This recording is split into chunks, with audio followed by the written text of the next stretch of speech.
Hello, everybody, and welcome to a new episode of Hooked on Sports here on Apple Podcasts and Spotify and wherever you get your podcasting streaming services. My name is John Flynn, and thank you so very much for listening to the podcast once again. And wow, we have things to get into today. We have a lot of NFL stuff that I want to go over from the weekend. Of course, I'll be touching a little bit on some baseball, and I think the big races that are going to shape up the last 2 weeks of the regular season with the playoffs, and I think a lot of it surrounds the National League wild card. I'll also throw in my takes on the American League West race, which I think it is a doozy, and as well as the American League wildcard chase, and how that shapes up to be. But well, we have things to go over from the NFL. We're going to talk about the Chiefs. We're going to talk about the crazy game between the Giants and the Cowboys on Sunday, and in the early window. I'll talk about the Bears mess and why I did not pick the Chicago Bears to make the playoffs. Only team in the NFC North that did not have making the playoffs were the Bears, and I mean I was debating about that for a while, and then of course the Dolphins. I'm going to be talking about that. So I'm going to start by looking at what the hell is going on with Patrick Mahomes and the Kansas City Chiefs, and this is the second straight week to start the season where the Chiefs have scored exactly 17 points. They scored 17 points in the opener against the Chargers, and now they have 17. They scored 17 points in what was a winnable game in a loss to the Philadelphia Eagles, and what was billed as the Super Bowl rematch, and a highly anticipated event that turned to be a slop fest for both teams. And look, the Kansas City Chiefs, they're 0-2 for the first time since Patrick Mahomes took over as the starter, and you could see both losses coming against teams that are now undefeated, with the Chargers unbeaten, with the Philadelphia Eagles unbeaten. Now you have to look at what's going on with the Chiefs. And look, there are major problems, of course, with the offense, and it doesn't help that Xavier Worthy is not 100%. Rashee Rice is suspended. And Patrick Mahomes looks like a pedestrian NFL quarterback. 187 yards, touchdown, and interception, went 16-29 with in terms of the stats on Sunday. And it doesn't seem like there's much creativity right now going on with the Kansas City Chiefs offensively. And it doesn't help that Travis Kelce isn't playing his best anymore, and I look at the play of the game. Really, what was the tip off of Mahomes, off of Kelce's arms, right at the goal line, and it was intercepted by the Eagles, and they translated that into a touchdown on the other side of the field, and the Eagles wound up to victory. Now, I think a broader concern that comes out of this game it is going to be the debate with the tush push, because there were moments in that game where the tush push was led to some issues that said that if you looked at some of the replays, it was clear that the guards kept false starting on it, and that's how the tush push became household in Philadelphia. So of course the voting with the Chiefs with the Chiefs being a team of concern of this one, one of the 22 or so owner. I think it was 22. 22 to 10. Yeah, I remember that because that was the exact margin of the Eagles Packers game, and the Packers were the ones that started the rule on that. So I would be I would be concerned about the Chiefs, and the Eagles are 2-0. The Eagles looked a little especially sloppy, and I think. I think the performance the Eagles had the last 2 weeks is not going to cut it against the Rams coming up on Sunday. That's going to be a monster game for both of these unbeaten squads at Lincoln Financial Field coming up on Sunday in the early window. So I mean, Jalen Hurts did not play his best. Saquon Barkley, he had a touchdown, but he still did not even look close to the Saquon Barkley we know of from a year ago. So that's going to be a thing that's going to be looked at for the Eagles. And look, the Chiefs now have are in the game now into game 3 of a stretch where you don't know how they're going to end up without Rashee Rice, and they have the Giants coming up on Sunday night, and after that they have the Baltimore Ravens, in a Nance Roma Wolfson special coming up in week 4. So I believe I still am planning to pick on the Chiefs to beat the Giants. I'm not putting that out there as a guarantee, but. So we're going to have to see how the Chiefs respond to that and try and avoid an 0-3 start against another team that's avoiding an 0-3 start, the New York Football Giants. And look, if it wasn't for the Week 1 thriller between the Bills and the Ravens, and the Josh Allen coming back down 15 points to beat the Ravens late. This was the game of the year so far in the NFL. The Giants, the Cowboys, two tremendous offensive performances on display in Big D on Sunday, and it started slow at first, but then once the intensity amped up in the fourth quarter, it was game on for both of them, and some of the moon balls that Russell Wilson threw in that game, 2 unbelievable catches by Malik Neighbors, one in the second quarter, and then one that should have been the game winning touchdown with 25 seconds left that put the Giants up by 3. So, and then on the other side, Dak Prescott played well. Javonte Williams is showing a lot of success on the ground, which I think is encouraging of a sign for the Cowboys, and then give Dak Prescott credit for setting up Brandon Aubrey for a 64-yard field goal to tie the game at 37 and send the game into OT. And wow, and then of course the Cowboys wound up winning in overtime, but you saw the Russell Wilson that was on display in the regulation of that game was the Russell Wilson that led the Seahawks to a couple of Super Bowl appearances, won a Super Bowl. And then the later portions of his Seattle career where he put up a lot of statistics through the air, but the Russell Wilson we saw in overtime was the one we saw in Denver, and the one down the stretch of the season last year in Pittsburgh, where he couldn't get out of his own way. He had the backwards fumble in the first possession.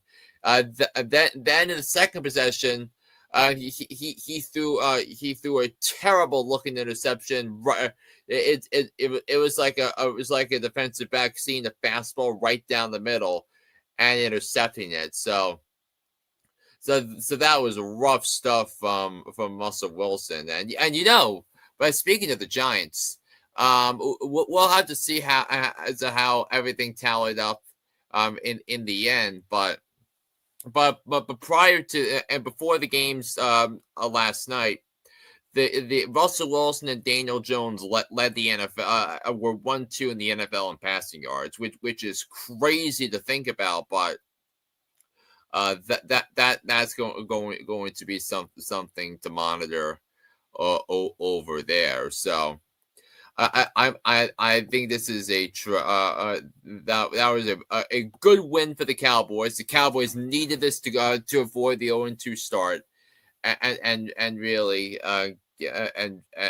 really is to have a feel good moment for Brian Schottenheimer because if the Cowboys started 0-2, so the calls from the Cowboy fans would already be there for them to fire Brian Schottenheimer and have him be one and done. But the calls for his job are pushed to the side for at least another week, thanks to the heroic efforts of Dak Prescott and Brandon Aubrey to win that game for the Cowboys, a game where 1,000 yards of offense were made. But if I'm the Giants, I'm very concerned about that defense because look, the Giants brought in a pretty decent amount of talent on defense over the last couple of years. They traded for Brian Burns, they signed Paulson Adebo, they drafted Abdul Carter.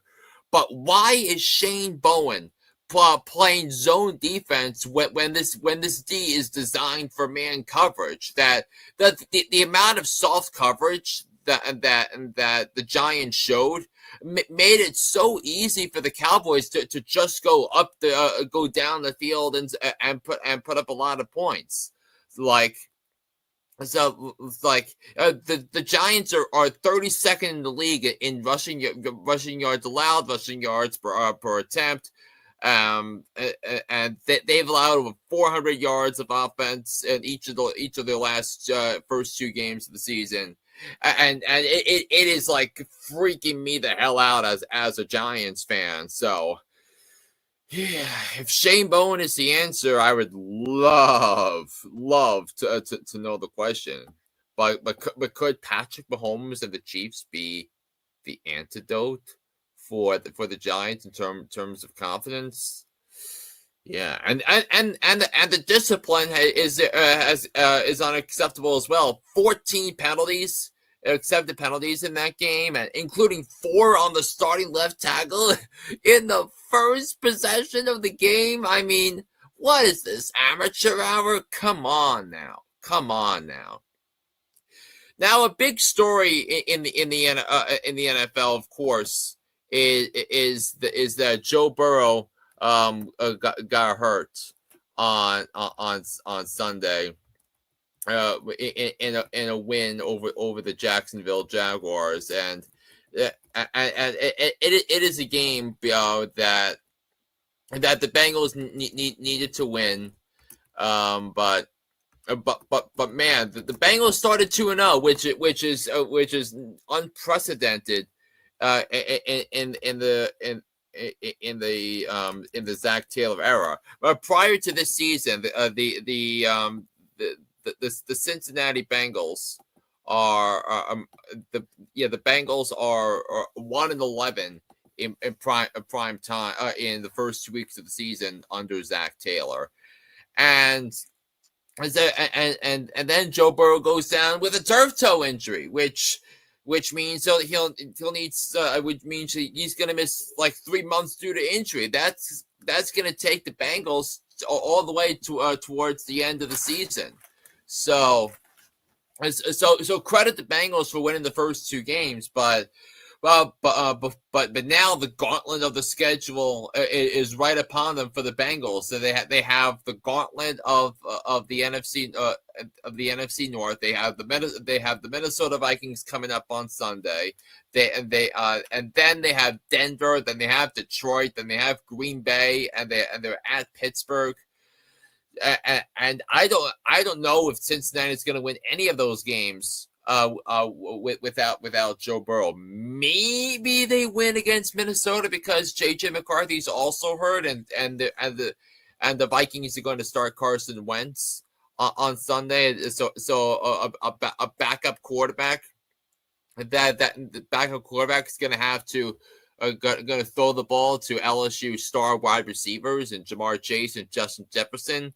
That's gonna be things to worry about, and the fact that they needed all that time to beat the Jaguars and that suspect defense, I think it's concerning for everyone in Cincinnati, and you feel like it's over. You feel like it's over, and the offensive line again failed to keep Joe Burrow upright, and that's a major problem, and that's why I could not take this Bengals team seriously. That's why I did not pick them to make the playoffs. I was very concerned about that offensive line, and now that you go into the meat of the schedule without your franchise player, that's got to be awfully concerning if you're a fan of the Cincinnati Bengals.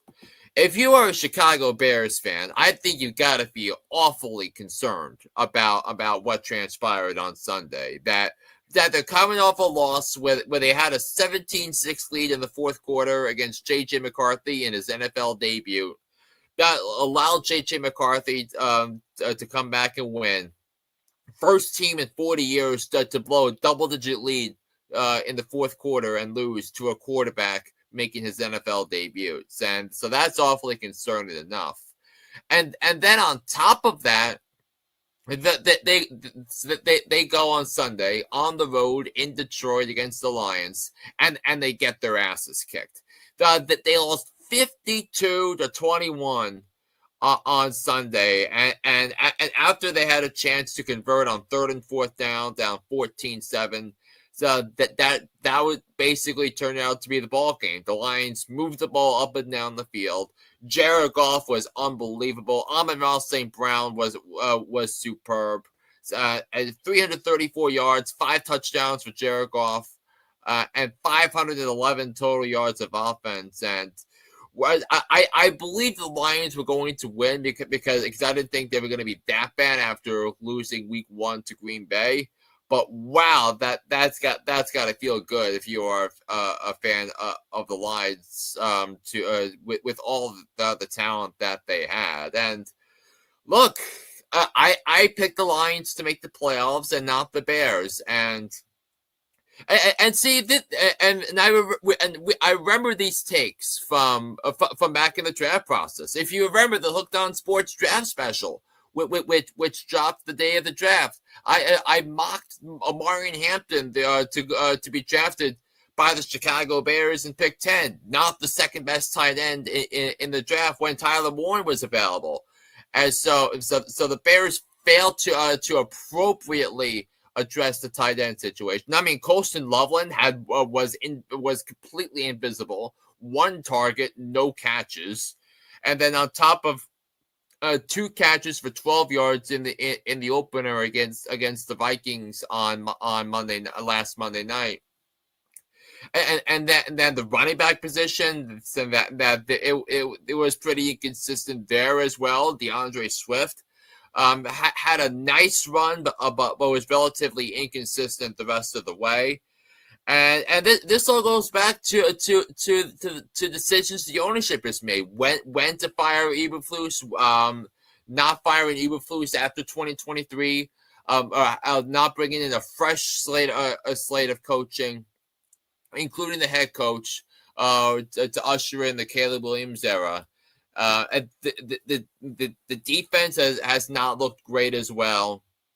In that, Dennis Allen's got to do a much better job coaching up this defense. And now their star corner Jalen Johnson, his season is over. Now you're dealing with injuries on both sides of the football, and it's got to be awfully concerning if you are a fan of the Chicago Bears. And look, and I did not pick the Bears to make the playoffs because I did not believe that their combination of talent and coaching was better than that of Detroit's, even though they stole their superstar offensive coordinator away from Detroit to make him the head coach of the Chicago Bears. So that's a bad job by the Chicago Bears, and to go 0-2, and now there's you look at the possibility of going 0-3, and I'm telling you right now, I am leaning towards picking the Cowboys to beat the Bears in Week 3 on the road in Chicago. That's how I feel about the Bears right now. So I'm concerned there. And then you look at the Dolphins, and look, Week 1 it would turn out to be a disgraceful, pathetic, putrid slop of a performance by the Dolphins, and that they lose to Daniel Jones in Week 1, and then they have an opportunity to win a division game at home to get them righted, maybe something, not go to 0-2. And instead, despite 315 yards passing, 2 touchdowns and an interception, so the Dolphins lose at home to the Patriots 33-27. The end. Wow, the defense was bad, and Mike McDaniel's baffling press conference, where it seems like the locker room has lost him. That the residue of poor offseason design.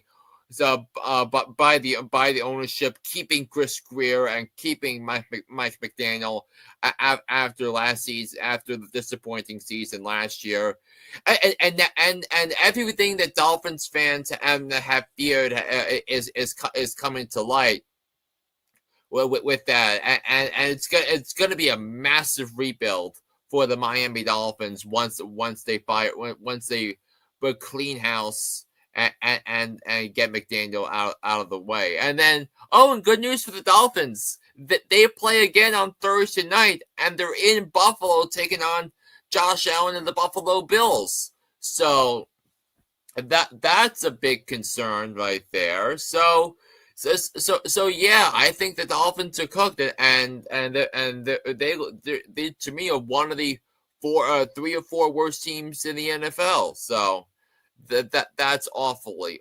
concerning right there, and yeah, and you've got to look at that. Now, in terms of the college football ranks, you have to look at some of the more impressive teams that you've seen.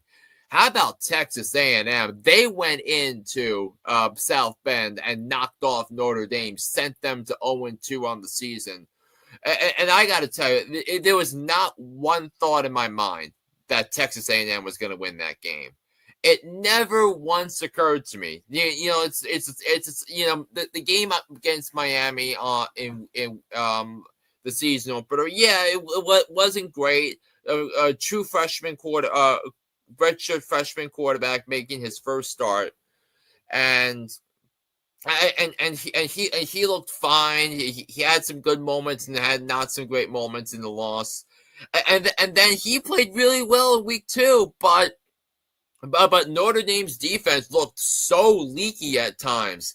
So that the way they allowed Texas A&M to get the matchups they wanted, especially that at the end for the winning touchdown, that so bothered me as a Texas as a Notre Dame fan, and yeah, the Notre Dame dearly misses Al Golden as their defensive coordinator, and I get why they brought in Chris Ash to be the DC, but these players don't fit the scheme of Chris Ash, and I'm awfully concerned about that. So Notre Dame dropped all the way down to 24. So how about the impressive start Miami is having with Carson Beck? How about Florida State? How they've been able to turn their program around after last year's awful season, where they lost double digit games. That's been awfully impressive. And then you have Ohio State, Penn State, LSU deserves a lot of credit as well. That they took care of business against the Florida Gators. And again, Illinois. I've been saying on this podcast for a while, don't sleep on Illinois, and Brett Bielema is a terrific head coach. It's excellent with given the resources that he has. Uh, uh, uh, Compared to his other Big Ten counterparts like Ohio State, Penn State, and Oregon, among other teams. So you're looking at that, and believe this week there are not a lot of wow matchups, must see matchups, in college football, but I'm looking at some really interesting games. You got Texas Tech taking on Utah, 17 against 17 at 16. And you have Auburn and Oklahoma, which I think is an interesting matchup, as well. But you have Miami hosting college game day, and rightfully so. They're taking on Florida. But I think my personal favorite matchup of the week is Illinois at Indiana, coming up on Saturday night from Bloomington. Both are undefeated. They start conference play this weekend. And I'm looking forward to that one. So two terrific coaches, Brett Bielema and Kirk. I believe his last name is pronounced Sergetti. I think that's how it's pronounced. Two outstanding coaches, two excellent, well coached teams. Going at it on Saturday. In Bloomington, Indiana. So I'm looking forward to those matchups as well. Now, I do want to touch on a couple of quickies in Major League Baseball. I wanted to touch on some of the big playoff races that are transpiring across Major League Baseball, and I think the first one I really want to hit home is the wild card race for that third and final wild card spot in the National League. That the Mets had a rough week last week. They lost 6 of 7, but that they won their last game on Sunday on a Pete Alonso 3-run walk-off bomb opposite Apple Taco to win it. And now you have 3 teams that are chasing that are chasing them. You got the Diamondbacks that are game and a half back after beating the Giants last night. The Reds and Giants are both 2 games back in the standings. So I'm sorry, there was a this something that I was looking at as well, but. So, but look, there is the real possibility that 84 wins is going to get you in the National League this year. So, yeah, I think that's where my brain is at. But boy, the Mets missed the playoffs with the season Juan Soto's having, and Juan Soto on Saturday became the first Met in Major League history, first Met ever with 40 homers, 30 stolen bases, and it's the 16th plus different season to have it, and in all but one of those previous 15 seasons, it ended with finishing a top 6 in league MVP. That's how impressive he's been, and it's been quietly going under the radar because all of his clutch struggles throughout the season, the high leverage situations. So you look at that. The Diamondbacks are an interesting team, but they have a gauntlet of a schedule the rest of the way. The Reds have the easier schedule because they have the Cardinals, Cubs, Pirates, and Brewers around robin of the division the rest of the way, and then the Giants who were on the verge of taking over that third wild card spot from the Mets. So but their 2 races got lit up by the Dodgers over the weekend, and they lost by a lot to Arizona on Monday night. So that's something of a concern, and the with that, and the Phillies wound up clinching the National League East with their victory over the Dodgers last night. In terms of what we're looking at for the American League, it's not up on the ticker down below, but. So, but in the wild card, you got the Yankees as the first wild card. They took two of took 2 out of 3 from the Red Sox, but they did lose last night to the Twins, so they're a game and a half up on the third wild card, a game ahead of Boston, and then the Astros will play. Play again tonight against the Rangers. And the Astros 3 games ahead of Cleveland, 3 ahead of Texas. But man, if the Rangers somehow make the playoffs, and it's a huge series between the Rangers and the Astros for that coming up this week. If the Rangers somehow get into the playoffs, they're going to be a super dangerous team in that league. So you have to look at that, and then in terms of elsewhere in the division, you also have the Mariners, who are in first place in their division after reeling off 9 consecutive victories, including a sweep of the Cardinals over the weekend. The Blue Jays are currently in the driver's seat to be the 1 seed in the AL. They've won 5 in a row, and then the Tigers, it'll just be a matter of time before they wind up clinching their division. They have a 6.5 game lead over the Guardians, so they're hoping some of that they can wrap up the division as soon as this weekend. So that's where we are on that. So I'm looking forward again to the weekly NFL podcast coming up on Thursday. And remember, be sure you subscribe to the podcast on Apple Podcasts and Spotify and your and whatever podcasting streaming service you listen to your podcasts. And also I'm available also on YouTube. So definitely take a quick peek at that. Also, if you're watching the episode today, just a reminder that Fantasy Football Fever, my other podcast, is going up tonight.